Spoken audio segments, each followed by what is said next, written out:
আজকে তোমাদের কাছে একটা নতুন রেসিপি শেয়ার করছি। এটা হচ্ছে ক্ষীরের মনোহরণ কেক। তো বন্ধুরা, এই ক্ষীরের মনোহরণ কেক আমি কিভাবে বানাচ্ছি তোমরা দেখতে থাকো প্রথম থেকে শেষ পর্যন্ত। তোমরা স্কিপ না করে প্রথম থেকে শেষ পর্যন্ত আমার এই ভিডিওগুলো দেখো। আশা করি আমার যে নতুন নতুন রেসিপি বা পুরাতন রেসিপিগুলো তোমাদের অবশ্যই ভালো লাগবে। সবার প্রথমে আমি এখানে 1 কাপ উষ্ণ গরম দুধ দিয়ে দিচ্ছি। এখানে হাফ কাপ আমি নিয়েছি রিফাইন অয়েল মানে সাদা তেল দিয়ে দিচ্ছি। এখানে আছে ময়দা দিয়ে দিচ্ছি। 1.5 কাপের মতো আমি ময়দা দিয়ে দিলাম। 1.5 কাপ ময়দা দিয়ে এইবারে আমি এটাকে ভালো করে মিশিয়ে নিচ্ছি। সো গাইস, এখানে দেখতেই পেলে তো আমি আর একটুখানি এখানে দুধ দিয়েছিলাম। আর একটুখানি দুধ এবং সামান্য পরিমাণ জল দিয়ে আমি এই ব্যাটারটাকে আরো ভালো করে নাড়িয়ে নিয়েছি। এই দেখো, একটা সুন্দর একটা ব্যাটার হয়ে গেল।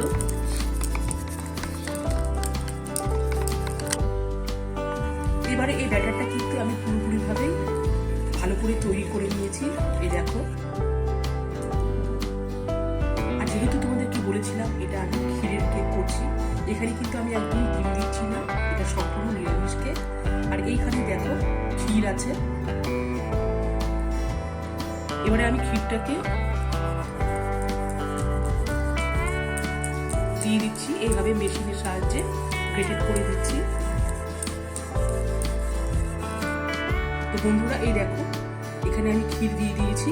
ক্ষীর দিয়ে এবারে ব্যাটারটাকে আমি কিন্তু আরো ভালো করে নাড়িয়ে নেব। তো বন্ধুরা, ক্ষীর দেওয়া হয়ে গেল। এরপরে আমি এখানে নিয়েছি, এই দেখো খেজুরের গুড় আছে।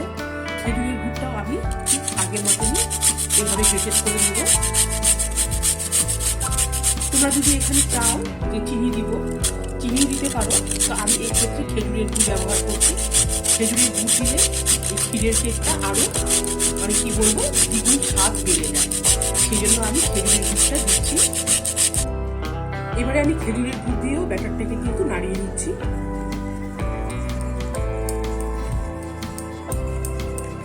এই দেখো, খেজুরের গুড়টা দেওয়ার পরে কালারটাও কিন্তু বেশ সুন্দর হয়েছে। এই দেখো,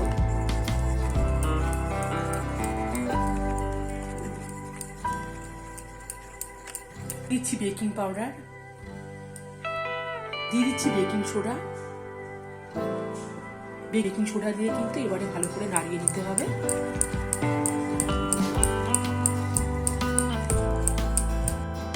সবার শেষে আমি দিয়ে দিচ্ছি, এই দেখো এখানে ভ্যানিলা এসেন্স আছে, ভ্যানিলা এসেন্স দিয়ে দিলাম।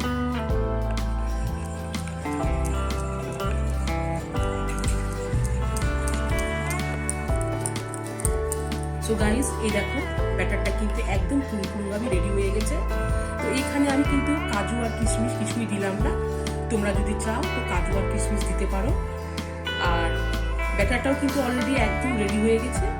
যেহেতু আমার হাতে সময়ও খুব কম, এই জন্য আমি আর এই ব্যাটারটাকে কিন্তু রেস্টে রেখে দিতে পারলাম না।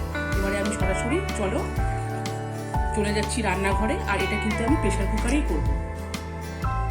এইখানে দেখো বন্ধুরা, আমি ওভেনের উপরে কিন্তু প্রেসার কুকারটা বসিয়ে দিয়েছি। প্রেসার কুকারটা আমি আগেই গরম করে নিয়েছি।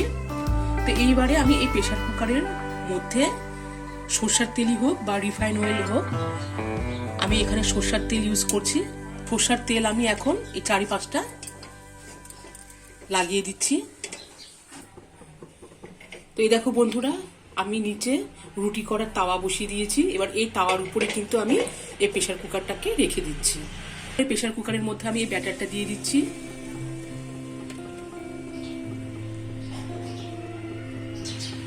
এরপরে আমি এই দেখো প্রেসার কুকারের কিন্তু এই মুখটা কিন্তু আমি খুলে নিয়েছি, সিটির মুখটা খুলে নিয়েছি। এরপরে আমি এখন এটাকে ঢাকা দিয়ে দিচ্ছি। একদম মিডিয়াম আঁচে রেখে দিয়েছি। ফিরে আসবো আমি 40 মিনিট পর।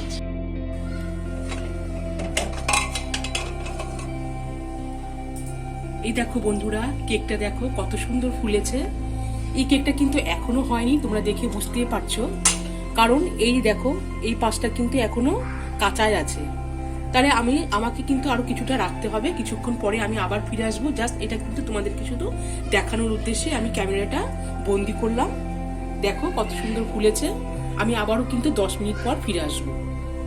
গাইস আমি চলে আসলাম। এই দেখো ঠান্ডাও হয়ে গেছে, আর ক্ষীরের এই মনোহরণ কেকটাও কিন্তু রেডি। আমি এখন এখান থেকে আমি তুলে নিচ্ছি। আমি কিন্তু প্রেসার কুকার থেকে তুলে নিলাম। এই দেখো কতটা ফুলেছে আর কতটা সফট হয়েছে।